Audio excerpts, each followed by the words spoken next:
What's up everybody, Matt Maran here for another car review. This is of course the 2021 Nissan Rogue. Huge thanks to Nissan for providing me here with the all-new Rogue to review for you guys today. So about the Rogue, so yes, it is entirely new here for 2021, and obviously you can see the styling is really completely different and much sharper than before, especially in the front end here. You know, the old one was much softer and friendlier looking. This is angrier and much sharper, more angular as well, and just looks awesome. You have that large V-Motion grille there in the front, and then here, this one being an SL trim, this and the Platinum both get the LED fog lights there in the lower part of the front bumper. And I also just like how you have the split headlight arrangement. I think, you know, this is a nice take that Nissan has done with it. Obviously many other car companies have done this same exact type of thing with splitting up the headlights, but I think it looks very modern and fresh. And then I also like the little cuts you have there in the front bumper that also look really good. Coming down to the sides here, one of my favorite things is this floating roof design you have. So you even have, even though this one does not have the two-tone paint option, which you can get with several different colors, but you do have a blacked out A-pillar here, which is really cool, and then blends into the body colored roof there, which is a nice little touch to just add up a little bit of extra spice and visual interest to the side of the vehicle here. You also have some chrome and some more aggressive cuts here in the rear doors. And then going out to the back there, it's a nice evolution of the old Rogue, I think. You know, it still is more angular and stuff, but I think the taillights in particular, you know, look similar to the old Rogue taillights, but just again, sharper and slimmer and, you know, much more attractive looking. I also like the little details you have cut into the taillights there. It's a very nice touch. And otherwise, just a nice and attractive back end here on the Rogue. And I also even like you have a little bit more of an interesting rear spoiler there on the top of the roof, which is a nice little unexpected touch, which again just shows how they're trying to jazz up the styling here of the Rogue. And so I think from just about every angle, it's a very nice improvement, and I think it looks pretty attractive. All right, so let's start up and go for a drive. The Nissan Rogue here has the same old Nissan key they've used for a long time now, it seems, at least all of the 2010s here. And so the one nice thing about those, it is small. It's short and thin and has just a few buttons here on it that feel, you know, fairly nice. You know, it's like metal plated plastic. And so, you know, it still isn't too bad of a key. So I can't really complain too much, just not super exciting. But anyway, it is keyless access, keyless entry, and push button start here. So you just leave the key in your pocket, hit the engine start button, and it starts right up. Also, if you're curious to hear about the interior in the 2021 Rogue, my wife and I actually just did a full in-depth interior review on this vehicle, so I will link that above. You can go watch that if you want to hear all our thoughts on this interior. Overall, though, it is one of the nicest in its segment now. I mean, they really have pulled out all the stops here for the new Rogue to make it a very impressive interior, and this isn't even the top-of-the-line version, and it still feels really, really nice, and, you know, a little bit nicer than a lot of the others out there, so it's pretty impressive. But yeah, check out that video for all the details. All right, so setting off here in the 2021 Nissan Rogue. So the first thing you notice is probably that, you know, you have really good visibility here in the Rogue. It still has a fairly high seating position, but thankfully you are able to adjust the driver's seat height here, so you can make it a little bit lower, and I kind of have mine in a little bit of a lower position, so it gives you a little bit of a sportier feel because you have the door sills that come up a little bit higher, I think, than they did in the previous Rogue, and so everything feels a little more of a cocoon around you while still having lots of glass, so you have excellent visibility. Especially A-pillar here is nice and thin. You do have a little bit of a blockage here, but they did move, you know, the mirrors onto the doors here, so you have excellent visibility there still. View out of the back is also really good in typical SUV fashion. So, I mean, very easy to navigate. You also do have the bird's eye 360 camera here in the SL trim and the Platinum trims, and I believe it might be an option in a lower trim as well. But so that also helps with parking. There's also parking sensors and stuff, which this premium package on the SL gives you, and so that's nice to give you a little bit of extra, you know, peace of mind when you're parking and stuff.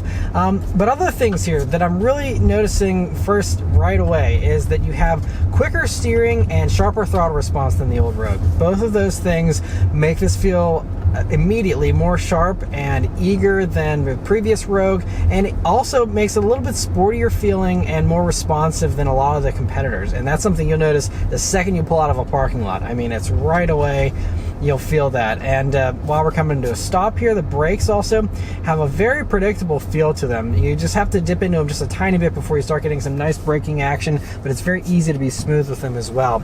But yeah, that throttle response is immediate. I mean, you just inch onto the throttle and it immediately starts giving you strong acceleration. And one great thing, so it's paired up with this CVT transmission, and Nissan's new CVT, their old CVT, you know, a lot of people didn't like. I wasn't a huge fan of it either, but this newer one, which I've already tested in the Altima and the Sentra, it's really nice because it actually acts like a normal automatic transmission. And so it has these like steps to it where it actually mimics normal shift points. It isn't buzzy. It doesn't send it up to red line immediately, you know, whenever you're in normal driving and stuff. It is a very normal feeling CVT, and that's a stark contrast from like the slushy CVT feeling in the CRV. Also the Forester has a very slushy CVT that really drives me crazy. This is probably my favorite CVT outside of the Toyota CVT they use in other vehicles. The RAV4 has a normal 8-speed automatic, which does feel pretty much just as nice as this does, though. And so I actually really like this CVT. It's better than you might expect. So yeah, I mean, all those things are really good, but we'll go ahead and put it up into the sport driving mode. If you had all-wheel drive, you would also have an off-road and a snow mode, but this is a front-wheel drive Rogue, so we do not have any of that stuff on this one, just the 3 modes here, but it does still have a sport mode, which is really nice. But let's turn down onto this back road here and see how it does. Throttle seems to get even sharper in sport mode. But anyway, here we go. Wow, immediate response. Hear how it's doing those shifts? It's very good for a CVT. So this thing gets up and moves pretty well. So it is a noticeable performance improvement over the old Rogue. So you still run a 2.5 liter naturally aspirated 4-cylinder engine. It does 181 horsepower, which is, I believe, 11 more than before, and 6 more pound-feet of torque, doing 181 pound-feet of torque. And so 181 all around, and 0 to 60 time is over a second quicker, according to car and drivers testing. It's now 8.2 seconds for a 0 to 60, which isn't sports car quick or anything, but it's competitive with this segment. This used to be one of the slower vehicles in this segment. Now it's very competitive with the rest. And honestly, I think that it feels just as punchy as all the others, and maybe even a little bit more so than some of them. I think this actually feels punchier than the CRV, for example. I also have to note that, you know, we're on a rougher road now, and it's pretty refined in here. I mean, you hear some road noise, but it's, I think, actually a little bit quieter than the RAV4. Might not be the quietest in the segment or anything, but it does do a pretty good job with that. And anyway, we're coming up some corners here, and let's see how the Rogue handles. So again, front-wheel drive version, a little bit of a simpler setup than the all-wheel drive Rogues, but you know, it's pretty flat handling. I'm pleasantly surprised, and combined with this quicker steering ratio, really gives this a sportier feel than it has any right to be. I mean, it's pretty good. You have 235 wide tires. That certainly helps a little bit, because I think there are still some that run 225s in this segment, but it does a really good job. I mean, it actually rocketed out of that corner there pretty nicely, so I'm pretty impressed. So curb weight for these with front wheel drive is actually still under 3,500 pounds, which probably explains why it handles as well as it does, because it's pretty low weight, you know? I mean, that's pretty good. And if you have the all-wheel drive system, you're about 150 pounds or so heavier, but still not that bad, you know? I mean, considering there's a lot of even just normal four-door sedans that are right around 4,000 pounds these days. And there's this way less body roll than the old Rogue. It's much sharper and just more athletic in general in every single way. And if you do get the all-wheel drive version, there's even a vehicle motion control system that Nissan has now.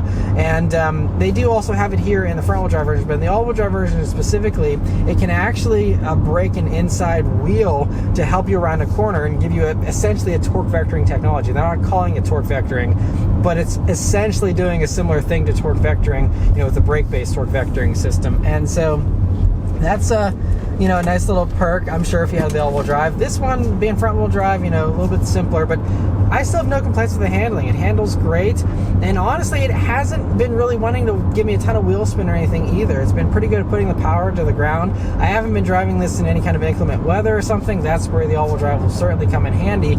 But front-wheel drive here, no complaints. Quicker steering is a quick way to my heart.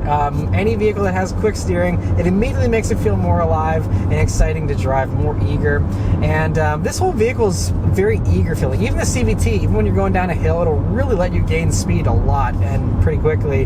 And it just, I found myself, strangely enough, going quicker than I was trying to many times in the Rogue, where there are times where I would just be driving around and all of a sudden I'd be like, man, I'm like actually going faster than I'm trying to go. And it was kind of funny. Do an acceleration with the wheels turn this time. All right, there's a little bit of wheel spin. It'll do it if you provoke it. Man, this thing really gets up and moves, though. I'm kind of surprised. It actually feels a little quicker than 181 horsepower. Honestly, this kind of feels closer, I'd say, to like 200 horsepower or something. But that is one thing that's noteworthy, is that this is the only engine option for the Rogue. And most of the competition either offers a hybrid, some offer a plug-in hybrid, and then you can also get, you know, a turbocharged option in some of them. You know, like for example, the Mazda CX-5 has its turbo version, and you can get more powerful variants of some of the others as well. And so, you know, that is the one thing is, you know, most people do get this normal base engine. And so, you know, I think for the masses, this is going to be fine. And like I said, even as an enthusiast, I have no complaints with the power. I think, you know, it feels much quicker than that 8.2 seconds 0 to 60 times suggests. And I mean, the CVT is great, the power delivery is great, throttle response is very eager. Everything from a driver's standpoint is actually really good. And, you know, I think that this actually feels a little lighter than the Mazda CX-5, which is my favorite handling crossover in this segment.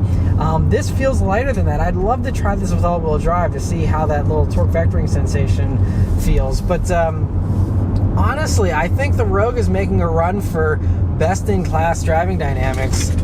And I mean, I'm impressed. Maybe if you're not an enthusiast, maybe you'll like the softer ride of some of the others.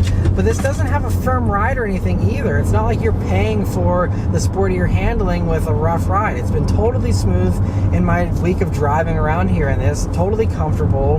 No complaints there either. So there's really no compromise in that regard. It just does everything so well. Another thing that's playing into this better handling in the Rogue is that it has a new multi-link rear suspension, and so that gives you a lot more sophistication to that back end especially, and helps this to, you know, be a little bit more precise with the way that it's able to handle and soak up bumps. I'm thoroughly impressed. I would have to drive this back to back with the CX-5 to really pick apart which one is better.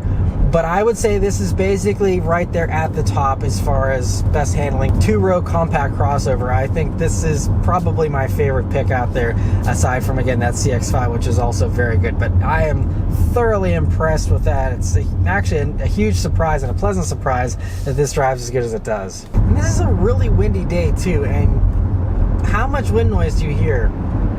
Hardly any. It is really pretty refined. Again, a little bit of road noise, but not uncommon for this segment of vehicle. And overall, you know, I think this is, you know, very good in that regard. I think the CX-5 might be a little bit quieter, but aside from that, I think this is, you know, one of the better ones out there in that regard as well.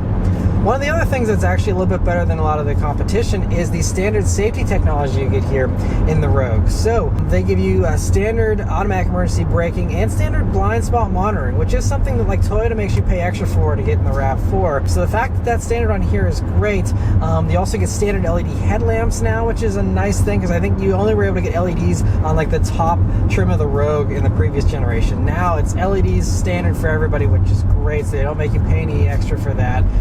So that's really, you know, impressive. To give you really good nighttime visibility, and it's great that that's standard. But one thing, unfortunately, that is not standard is adaptive cruise control, and that is something that some of the competitors do make standard. So it's kind of a little bit of a trade-off there. But adaptive cruise is standard on anything other than the base trim. The base S does not get it, but the SV and up do get that Pro Pilot Assist system that Nissan has here, which is the next generation Pro Pilot Assist. So it has a better camera now, so it has a better ability to track the lanes and to do that steering assist for you. It still is a hands-on system and everything, but you know, much improved there as well. And so we're getting ready to merge onto the highway here, where we can try out this adaptive cruise control system and see how it does, you know, with tracking those lanes and doing the adaptive cruise thing. But this one also, since it has this premium package, that also gives you the Navi Assist function for the adaptive cruise. And so basically what that does is it works with the navigation system to do a little bit more enhanced adaptive cruise driving. So it will do speed limit assist to help you match the speed speed limit if you'd like. You can also have it so that it will automatically slow down on curves and also slow down whenever you're coming up towards your exits if you're using the actual navigation. It'll also give you an extended stop-start, so this does have full speed adaptive cruise, so we'll actually go all the way down to a stop, and it will stay stopped for up to 30 seconds before you have to manually resume it. So that's nice. There's an extended period there, so if you are stopped briefly, the car can handle all that. You don't have to intervene. So that is one really nice thing. But we'll go ahead and put on the adaptive cruise here. Now, one thing that I don't love about the way the system is designed, though, is that you have a steering assist button, but it's all the way over here in the bottom left buried, and it's not right on the steering wheel like it is on a lot of other vehicles. But with it on here, we're approaching some corners.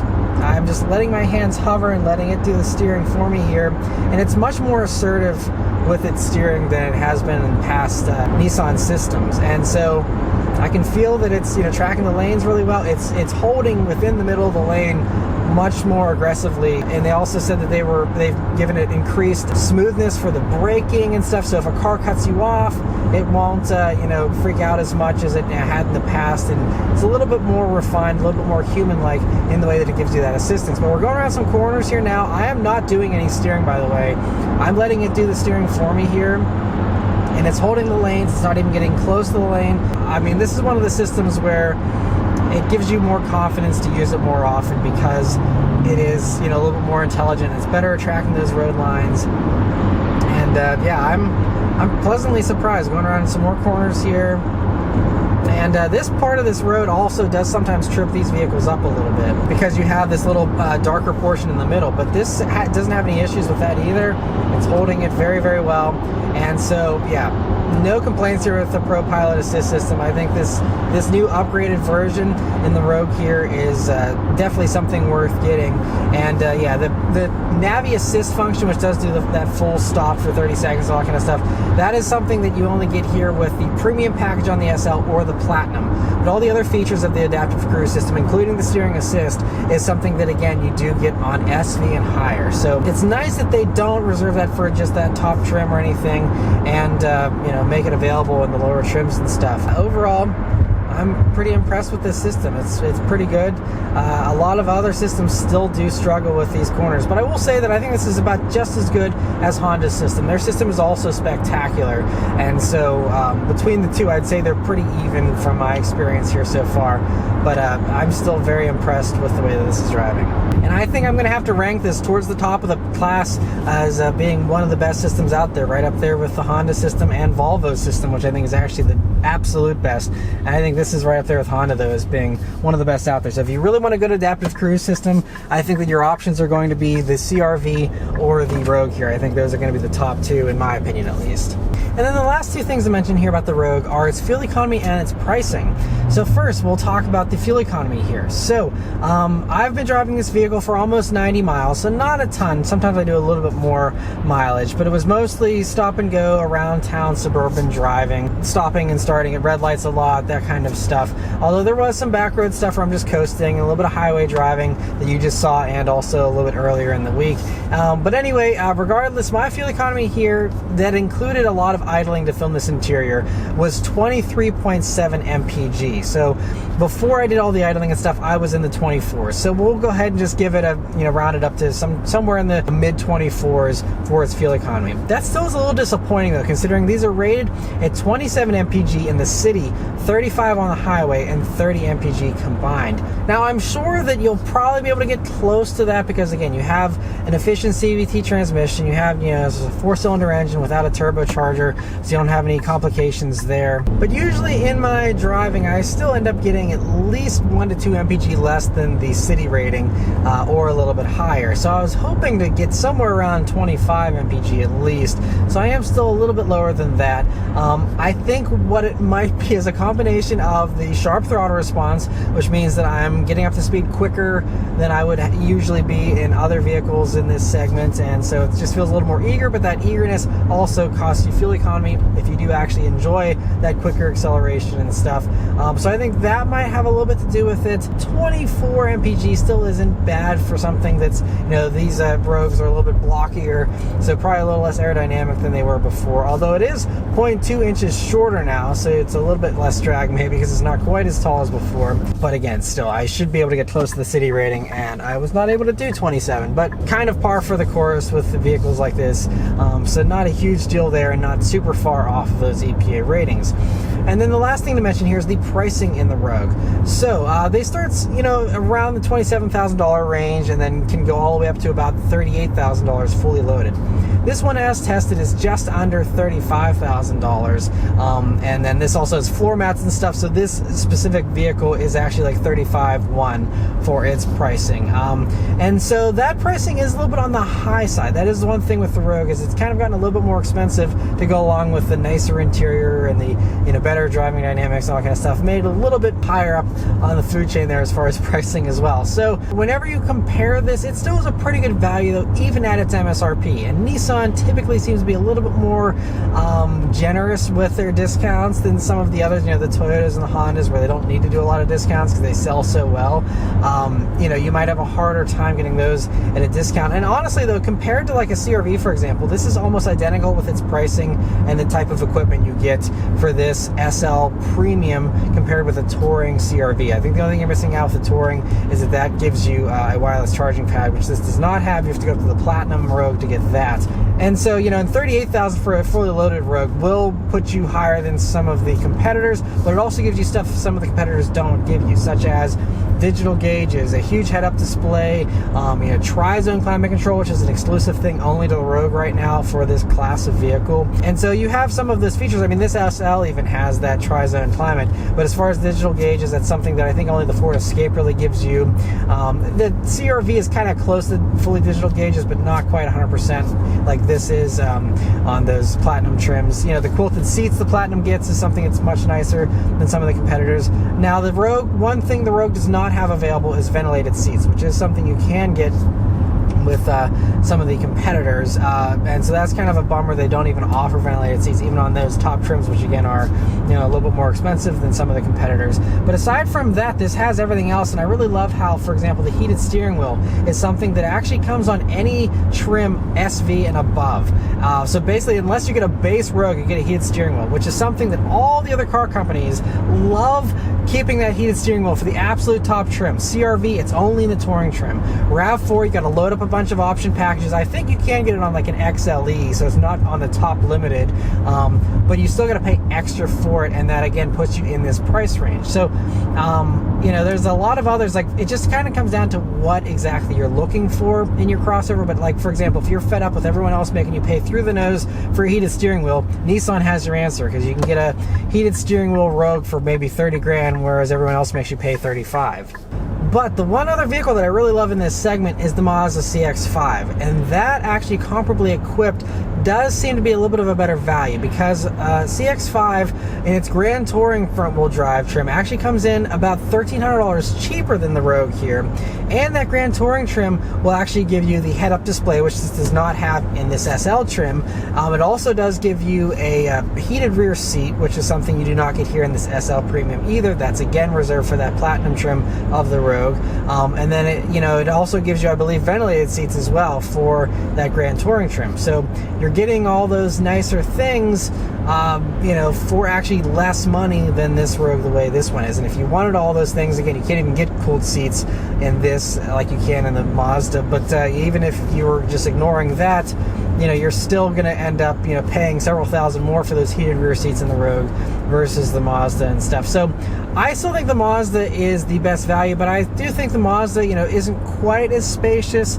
and the Mazda technology and stuff is a little bit behind this. Like this has a touchscreen, which I personally prefer. I think it's easier to use than the controller-based system you still have in Mazdas, and so that is something that I prefer about the Rogue over the CX-5. Again, that comes down to personal preference, but I think most consumers these days just want a touchscreen. This has that, the CX-5 does not. So that might be a point in the Rogue's favor depending on how you look at it.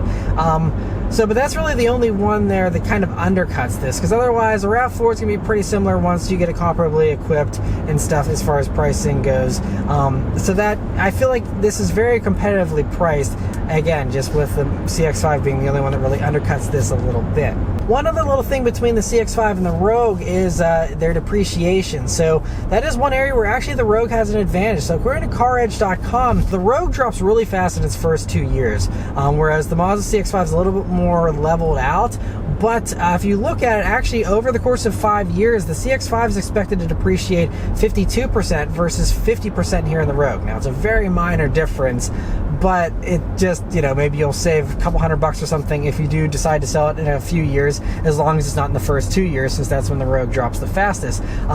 But both the Rogue and the CX-5 still are a long ways away from the resale values of the CR-V and the RAV4. The RAV4 is the champion, only 39% depreciated after 5 years, and having a really strong resale. And I think the CR-V is at like 41%, so also far and away much better here than the Rogue and the CX-5. Rogue's depreciation is higher than some of the others. That's something to keep in mind for sure if you're, cross-shopping this with a RAV4 or a CR-V. Overall, I still think that, depending on how you feel about the depreciation thing, otherwise, the Rogue, I think, is probably one of my favorite picks in this segment. I think that it, is one of the best driving vehicles, like I said. I love the eagerness of the steering, of the throttle response. I think it looks great, has plenty of room, nice and, luxurious interior, all the features you want. The wireless Apple CarPlay is super nice to have. I mean, there are so many nice little things here about the Rogue, and they just kind of came out swinging. And I've noticed this with all the newest Nissan products. The Altima was really good for its class of vehicle and had one of the nicest interiors in my opinion. I was very impressed with the brand new Sentra. I thought that had one of the nicest interiors in its segment, one of the nicest driving experiences as well. And now here we are in the brand new Rogue, and I'm also coming away very impressed with this new Nissan product. One of the best in class interiors, really one of the best in class driving experiences, very competitively priced, very reasonable with its pricing for everything you get. I think really Nissan's playing to win these days. They are coming in strong, and I think all the competitors need to pay attention to this new stuff Nissan's putting out, because they're doing some very impressive stuff here, and it's certainly worth a look, especially if you weren't in love with Nissans in the past. Definitely give these new generation Nissans a try, because they are certainly worth at least a test drive to check out. And Nissan's actually so confident in the Rogue that I think they've been publicizing that at many dealerships they actually have a RAV4 ready at the Nissan dealer for you to drive, because they're that confident that this drives better than a RAV4. And I agree with them. I think it's quieter than the RAV4, it's more sporty than a RAV4, and just I like the way it drives much better than the RAV4. So I think that their confidence is justified, and I'm really impressed with the new Rogue here. But anyway, let me know your thoughts on the Rogue in the comments below. Huge thanks to Nissan for providing me here with this Rogue to review for you guys. And yeah, I'll see you guys in the next one. Thanks for watching. Take care.